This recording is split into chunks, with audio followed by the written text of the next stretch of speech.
Good afternoon everyone. Business study में हमने जो अब तक चैप्टर किए हैं उनका रिवीजन भी हमने देखा था। जो हमारा अभी चैप्टर कंटिन्यू है, चल रहा है, वो स्टाफिंग है। स्टाफिंग में हमने ट्रेनिंग को देखा था। ट्रेनिंग मतलब ऐसा प्रशिक्षण जो हम सिलेक्टेड पर्सन्स को ट्रेनिंग के माध्यम से, प्रशिक्षण के माध्यम से कार्य के लिए पूरी तरह तैयार कर लेते हैं। ट्रेनिंग की definition, meaning, characteristics, need and importance और ऑब्जेक्टिव्स ऑफ ट्रेनिंग, ये इसके हमने सारे पॉइंट देखे थे। जितने भी नीड एंड इम्पोर्टेंस के 10 पॉइंट्स हैं उनमें से एनी 6 आपको अच्छे से लर्न करना है। और उसकी वीडियो भी बनाने के लिए मैंने आपको कहा था लर्निंग की, और मुझे भेजना है। अब हम देखेंगे मेथड्स ऑफ ट्रेनिंग, मतलब प्रशिक्षण की विधियां। प्रशिक्षण, जैसा कि हम पहले भी बता चुके हैं, सिलेक्शन कर लेने के बाद जब हम हमारे यहाँ कर्मचारियों को या जो भी हमने अपने यहाँ कार्य पर रखे हुए व्यक्ति हैं उनको यदि हम ट्रेनिंग दे करके और पूरी तरह से तैयार कर दें तो वे सेल्फ मोटिवेटेड होंगे, और उसके द्वारा जब वे कार्य करेंगे तो उसका असर कार्य पर दिखेगा। मतलब वे कार्य को अधिक कुशलता पूर्वक कर पाएंगे। तो किस किस तरह से हम उन्हें ट्रेनिंग दे सकते हैं, यहाँ हम उसके टाइप्स ऑफ या मेथड्स बता रहे हैं। The various methods of training में be classified into 2 broad categories, one the job training and off the job training. 2 तरह से यहाँ पे ट्रेनिंग दी जा सकती है, एक तो जॉब पर ट्रेनिंग और जॉब के बाहर ट्रेनिंग। जो ट्रेनिंग की आवश्यकता होती है वो संगठन के, हमारे ऑर्गेनाइजेशन के हर लेवल पर होती है, प्रत्येक स्तर पर होगी। जितने भी एम्प्लॉयज हैं उन्हें कई तरीकों से प्रशिक्षण दिया जा सकता है, ट्रेन किया जा सकता है। कार्य की जो प्रकृति होती है एवं विचार, उसके साथ साथ प्रशिक्षण की, ट्रेनिंग की अलग अलग अनेक मेथड्स हैं। मुख्य रूप से जो 2 मेथड्स हैं वो है कार्य पर प्रशिक्षण और दूसरी है ऑफ द जॉब ट्रेनिंग, मतलब कार्य से दूर प्रशिक्षण। तो आइए पहला वाला हम देखते हैं, ऑन द जॉब ट्रेनिंग, मतलब कार्य पर प्रशिक्षण। This is the method of training where workers learn by doing. The employees is trained on the job and at his work place. The training is provided by the superior or a senior employee. He carries out their orders and instruction and follows the techniques of operation advised by senior or superior supervisors. Few popular on the training methods are as follows.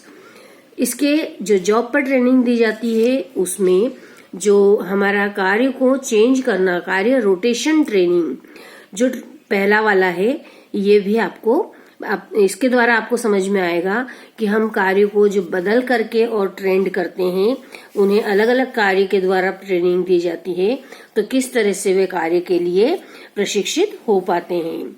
तो कार्य पर प्रशिक्षण से आशय यही होगा कि जहां कर्मचारी कार्यरत होता है उसी स्थान पर, उसी प्लेस पर प्रशिक्षण प्राप्त करने से है, क्योंकि जहां पर वो जॉब कर रहा है वहां की कार्यदशाएं और वहां के एटमॉस्फेयर को वे जान पाएंगे।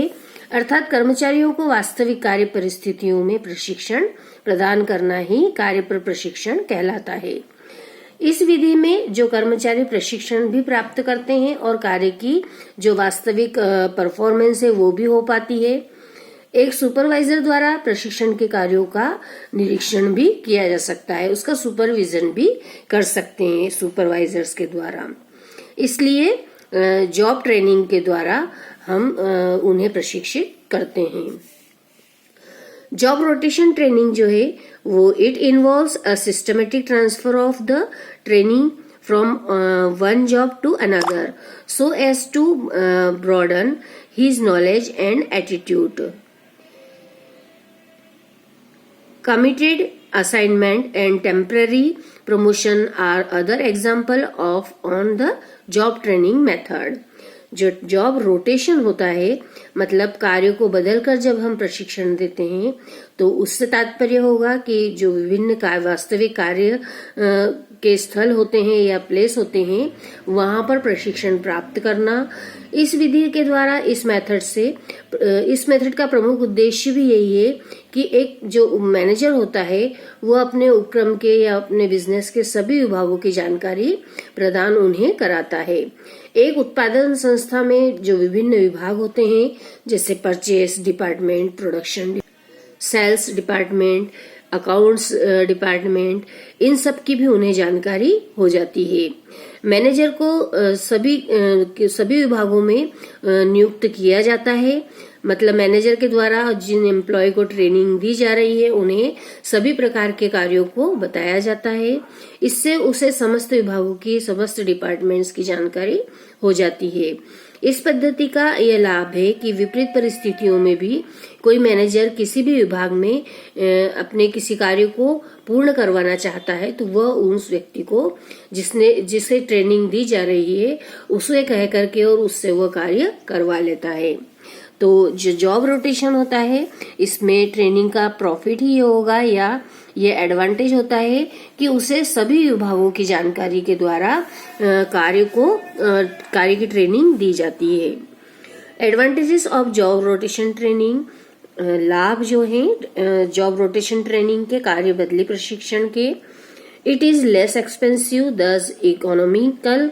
Second, employees achieve full multi-dimensional merits. The training is practice-oriented and promotes self-learning. The method is effective as seniors are well versed with the techniques. Fifth, the employee learn the techniques with interest and within short period. यह बहुत ही less expensive होती है, मतलब कम खर्चीली होगी और इसीलिए यह economical मतलब मितव्ययी मानी जाती है। कर्मचारी जितने भी होते हैं वे बहुमुखी मतलब मल्टी डायमेंशनल मेरिट्स, बहुमुखी प्रतिभा अर्जित कर लेते हैं जिससे उपक्रम को लाभ होता है। और प्रशिक्षण जितना भी प्राप्त कर्मचारी को जिसने ट्रेनिंग ली हुई है उन्हें कैजुअलिटी आने पर, किसी भी ऐसी परिस्थिति आने पर कहीं भी नियुक्त किया जा सकता है। वे उस कार्य को पूर्ण कर सकते हैं जहां पर उनकी आवश्यकता है।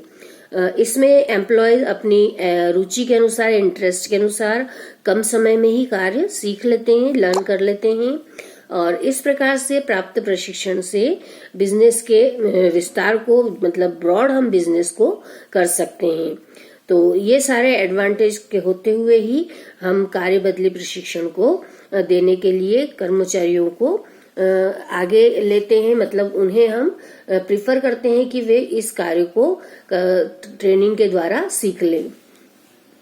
जो इसकी लिमिटेशंस है, limitations of job rotation training, in the course of training the workers may cause damage to machinery, training is disturbed by the job routine, much dependency on supervisors. तो इस तरह से ये जो इसके डिसएडवांटेजेस हैं 3, इसमें बार बार हम जब एक ही एम्प्लॉयर को मतलब एक कर्मचारी को जो हमारे यहाँ ट्रेनिंग ले रहा है उसे हम जब एक ही कार्य करवाते हैं तो वे उस कार्य को करके एक अपने आप में बोरनेस फील करते हैं और वे उन मशीनों पर, नई मशीनों पर यदि कार्य कर रहे हैं तो उन मशीनों के डैमेज को भी वे कर सकते हैं। मतलब मशीनों पर जब उन्हें कार्य करते नहीं आता है तो एक नया व्यक्ति जब मशीन पे कार्य करेगा तो उसे उस पे खराबी करने का भी चांसेस बढ़ जाते हैं और बार बार यदि एक ही कार्य करेगा तो उससे वे बोरनेस फील करते हैं, मतलब इतना वे अटेंटिव नहीं रहते हैं और इससे कर्मचारी पूर्ण निपुणता प्राप्त नहीं कर पाता है और इस प्रकार के प्रशिक्षण से जो सुपरवाइजर्स होते हैं उन पर डिपेंडेंसी बढ़ जाती है, मतलब उन पर निर्भरता ज्यादा बढ़ जाती है। तो क्योंकि यदि वे सुपरवाइजर्स नहीं होंगे तो वे ट्रेनिंग भी नहीं प्राप्त कर पाएंगे।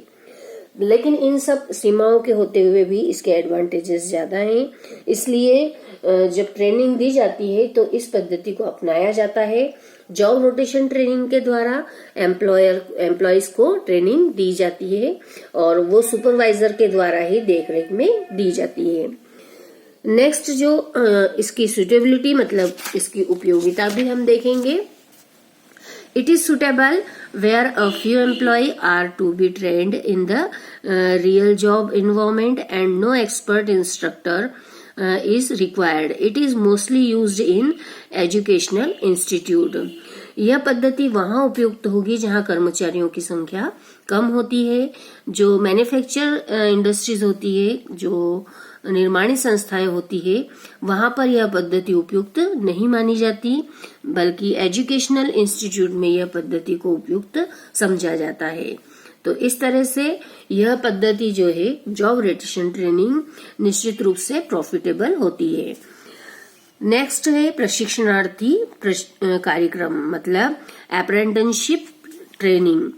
इन order to achieve mastery level learning, the trainee should be kept under the guidance and supervision of experienced expert in the field for longer period. This method is the older method of training and is still prevalent in construction work. It is generally used to train persons in personals in skilled trade such as electrician, machines, tailors, carpenters, etc. Under this method, training is kept under the guidance and supervision of experienced person in the field. प्रशिक्षण की training की दूसरी विधि apprenticeship training के द्वारा मतलब प्रशिक्षणार्थी कार्यक्रम के द्वारा ट्रेनिंग के द्वारा जो प्रशिक्षण नए नए लोग सीखते हैं उनके लिए यह ज्यादा उपयुक्त होती है. यह प्रशिक्षण ट्रेनिंग वहां दी जाती है जहां कार्य पूर्ण निपुणता से करना आवश्यक हो मतलब परफेक्टनेस जहां चाहिए होती है. इसमें जो ट्रेनिंग लेने वाले एम्प्लॉय होते हैं वो एक लंबी अवधि तक किसी एक्सपर्ट्स के साथ में कार्य करते हैं और जब प्रशिक्षण वे पूर्ण प्राप्त कर लेते हैं, पूरी उसकी जानकारी प्राप्त कर लेते हैं, उसका गहराई से प्रशिक्षण प्राप्त कर लिया जाता है, तब वे फिर उसके बाद में अपने जॉब पर कार्य कर लेते हैं. जो बिजनेस का ऑनर होता है या जो नियोक्ता या जो एम्प्लॉयर है उनके द्वारा प्रशिक्षण अवधि में निर्वाह भत्ता मतलब एक जो अमाउंट होती है जिसे कि हम अलाउंस कहते हैं वह भी उन्हें दिया जाता है. तो ये जो ट्रेनिंग है अप्रेंटिसशिप ट्रेनिंग, इसमें नियोजन में ही प्लानिंग में ही एक एग्रीमेंट कर लिया जाता है कि जो भी हम जितने भी पीरियड में आपको ट्रेनिंग देंगे उतने पीरियड की जो आपकी अप्रेंटिसशिप ट्रेनिंग होगी उसमें आपको इतना इतना अमाउंट आपको अलाउंस के रूप में दिया जाएगा. उतना समय जब ट्रेनिंग के लिए रखा गया है वह समय पूर्ण होने के बाद जो ट्रेनिंग प्राप्त करने वाले व्यक्ति हैं उन्हें एक्चुअल वर्क को दे दिया जाता है और फिर वे उस कार्य पर लग जाते हैं. यह पद्धति ट्रेनिंग की जो सबसे पुरानी मेथड है उसमें आती है. यह जो मैन्युफैक्चरिंग डिपार्टमेंट होता है जहाँ पे प्रिंटिंग होती है, मशीन ऑपरेटर्स की व्यवस्था होती है, जहाँ पर के हम जैसे मशीनों पर कार्य करना है, इलेक्ट्रिशियन का वर्क है, टेलर है, कारपेंटर्स है, यहाँ पर इनकी ज्यादा आवश्यकता होती है या वहां पर इन्हें ये ट्रेनिंग दी जा सकती है जो वे कार्य करना चाहते हैं, जो अभ्यर्थी हैं. तो इस तरह से जो अप्रेंटिसशिप ट्रेनिंग है ये काफी महत्वपूर्ण होती है मैन्युफैक्चरिंग कंपनियों के लिए, क्योंकि वहां पर जितने भी एम्प्लॉय नए रखे जाते हैं उन्हें इस ट्रेनिंग के द्वारा ही ट्रेंड किया जाता है. तो सबसे महत्वपूर्ण जो इसमें बात होती है वो ये होती है कि इसमें नियोक्ता पर बहुत ज्यादा भार नहीं होता.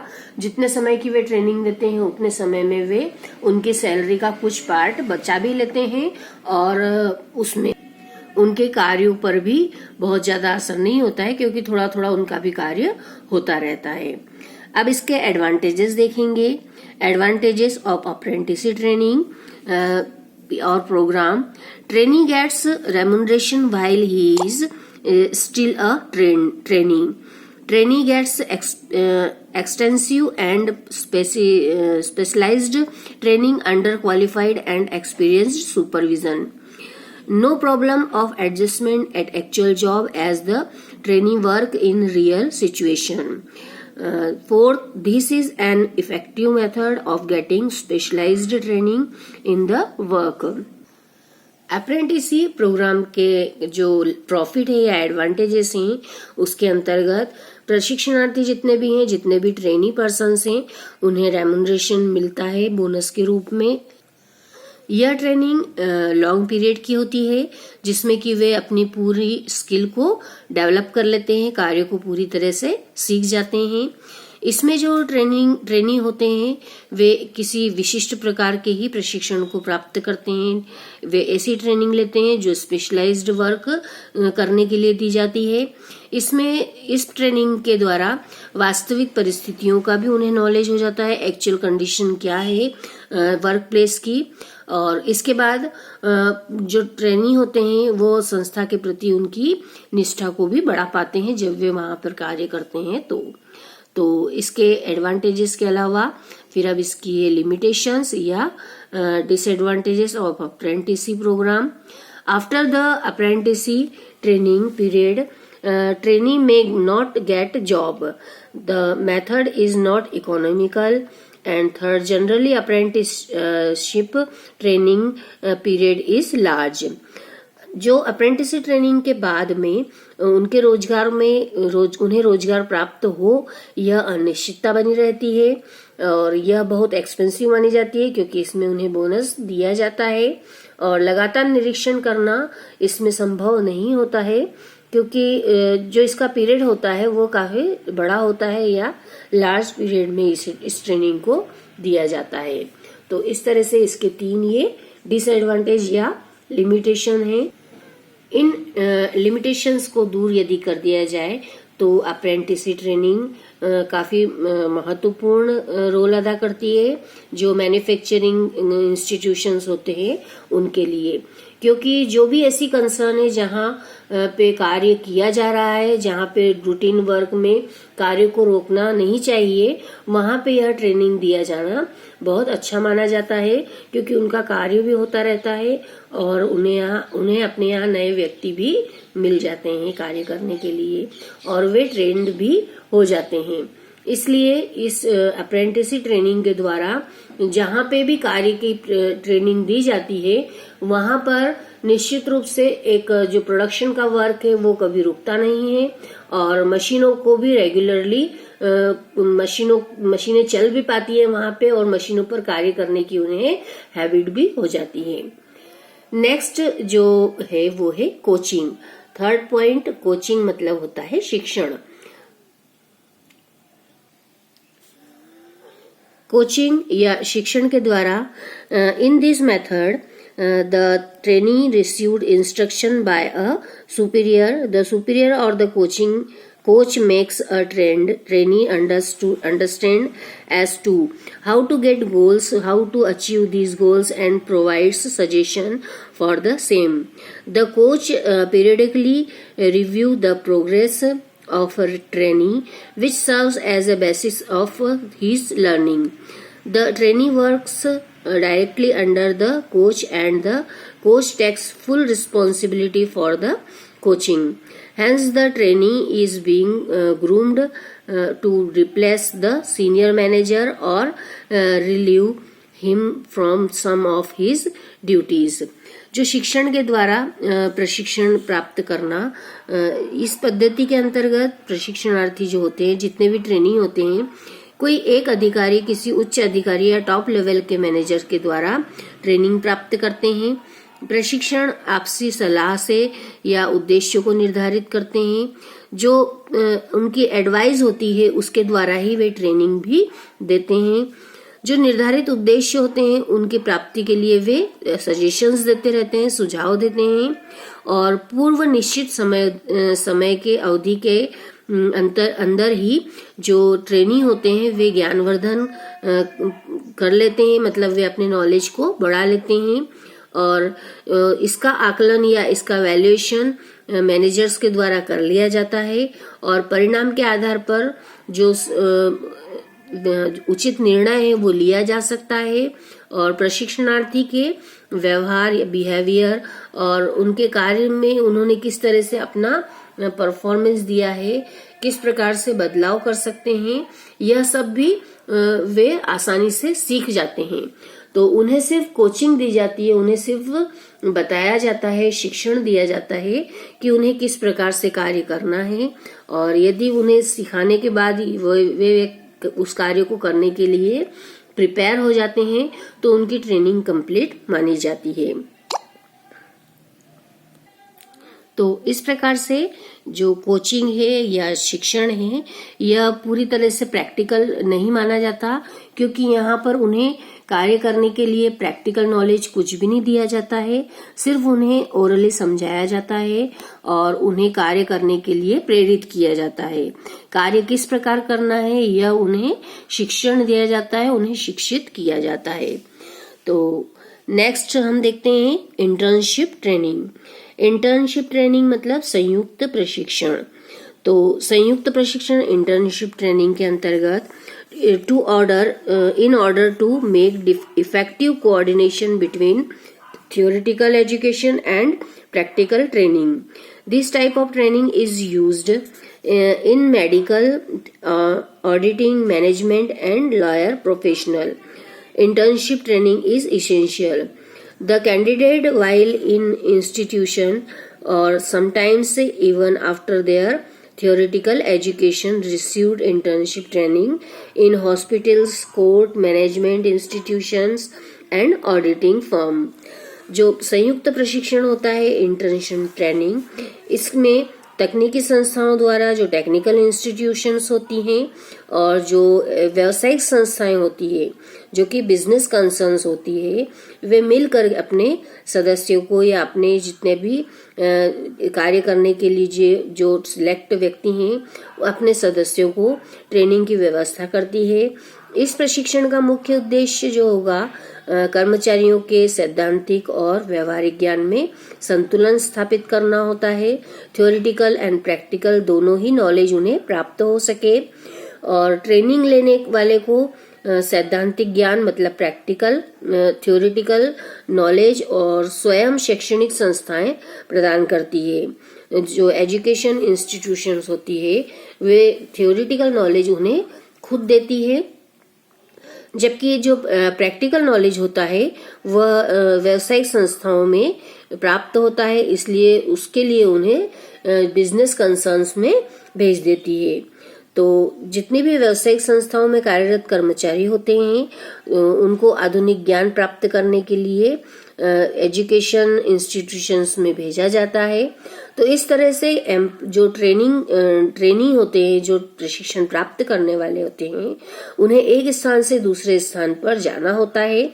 उन्हें अगर थियोरेटिकल नॉलेज चाहिए तो वे इंस्टीट्यूशंस में जाएंगे और यदि उन्हें प्रैक्टिकल नॉलेज चाहिए तो वे बिजनेस कंसर्न में जाकर के और वे प्राप्त करते हैं। तो इसलिए इसे संयुक्त प्रशिक्षण या इसे इंटर्नशिप ट्रेनिंग के नाम से जाना जाता है।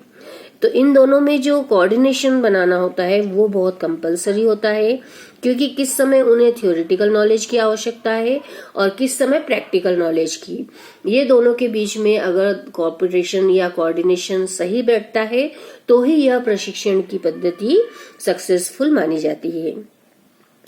ऐसी जो मेथड होती है, ये ट्रेनिंग जो होगी यह हॉस्पिटल्स में, कोर्ट में, मैनेजमेंट इंस्टीट्यूशन में या ऑडिटिंग फर्म में काफी सक्सेसफुल होती है।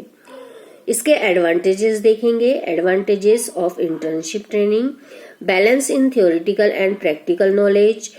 Second, beneficial to the existing employees. Third, training cum learning.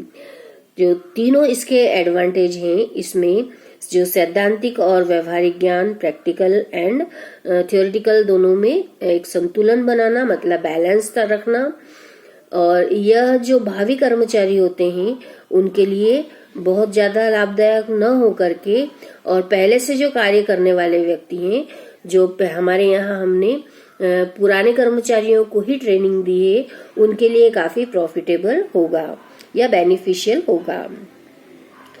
जो हम ट्रेनिंग देते हैं उसके साथ साथ वे लर्निंग भी करते हैं, मतलब वे जो शिक्षा प्राप्त कर रहे हैं उसके दौरान ही वे प्रशिक्षण भी प्राप्त करते हैं। तो शिक्षा के दौरान ही प्रशिक्षण, ट्रेनिंग कम लर्निंग उनकी होती रहती है। Limitations of internship training. This method is time consuming and the training according to this method is for technical people only. ये जो ट्रेनिंग होती है इसमें ये सिर्फ टाइम कंज्यूमिंग होती है, मतलब इसमें समय निश्चित रूप से लगता ही है। और यह जो ट्रेनिंग होती है इसमें मेथड जो होती है वो टेक्निकल पर्सन्स के लिए ज्यादा वैल्यूएबल होगी, क्योंकि जो तकनीकी कर्मचारी अपने यहाँ पे जब कार्य करते हैं तो उन्हें टेक्निकल नॉलेज के लिए मशीनों पर कार्य करना ज्यादा जरूरी होता है। तो वे उस कार्य को बिजनेस कंसर्न में जाकर मशीनों पर सीख जाते हैं और जितना थियोरिटिकल नॉलेज उन्हें लेना होता है वह नॉलेज वे कहाँ पर लेते हैं, अपनी शिक्षण संस्थाओं में। तो इसकी लिमिटेशन के रूप में जो टेक्निकल कर्मचारियों के लिए यह तकनीक सिर्फ इसलिए सही होती है क्योंकि वे उस कार्य को सीख पाएं, और यदि कोई व्यक्ति टेक्निकल वर्क नहीं कर रहा है, मशीनों पर कार्य नहीं कर रहा है, तो उनके लिए यह प्रशिक्षण किसी काम का नहीं होता, मतलब उनके लिए यह टेक्निक किसी प्रॉफिटेबल नहीं होती है, उसका कोई एडवांटेज नहीं होता है। इसकी सुटेबिलिटी देखें तो यूजफुल फॉर प्रोफेशनल्स ओनली। जो प्रोफेशनल्स होते हैं, जो पेशेवर लोग होते हैं, यह सिर्फ उनके लिए लाभदायक होती है। तो जो प्रोफेशनल व्यक्ति होंगे जैसे लॉयर है, सीए होते हैं, और इसके अलावा जो इसमें हॉस्पिटल्स में वर्क करते हैं, जो कि मैनेजर के रूप में वर्क करते हैं, और जो मैनेजमेंट इंस्टीट्यूशंस में लेक्चर्स देते हैं, ये सब प्रोफेशनल होते हैं। इसलिए इन्हें आवश्यकता होती है कि ये इंटर्नशिप ट्रेनिंग को कर लें। तो इस तरह से ट्रेनिंग की ये जो मेथड्स थी, ये मेथड थी जो रोटेशन के अकॉर्डिंग हमने देखी है, मतलब जॉब रोटेशन ट्रेनिंग, मतलब कार्य बदली प्रशिक्षण के अंतर्गत यह हमने पूरी मेथड को देखा है, जो कि ऑन द जॉब ट्रेनिंग कहलाती है।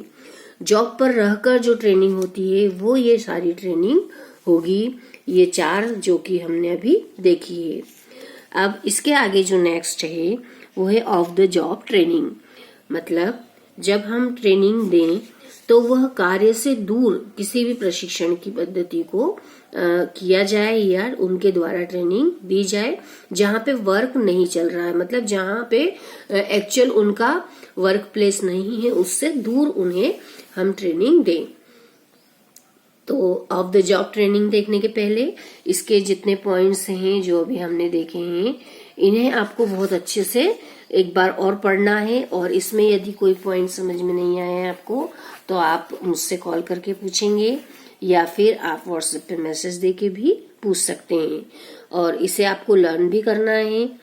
ये जो हमारी मेथड्स हैं, ये सभी मेथड्स अपने आप में बहुत इम्पोर्टेंट है, क्योंकि कौन सी मेथड्स को कहाँ अप्लाई करना है ये बिजनेस के ऑनर को या फिर जो वहाँ का मैनेजर है जो ट्रेनिंग को कंडक्ट करवा रहा है उस पर डिपेंड करता है।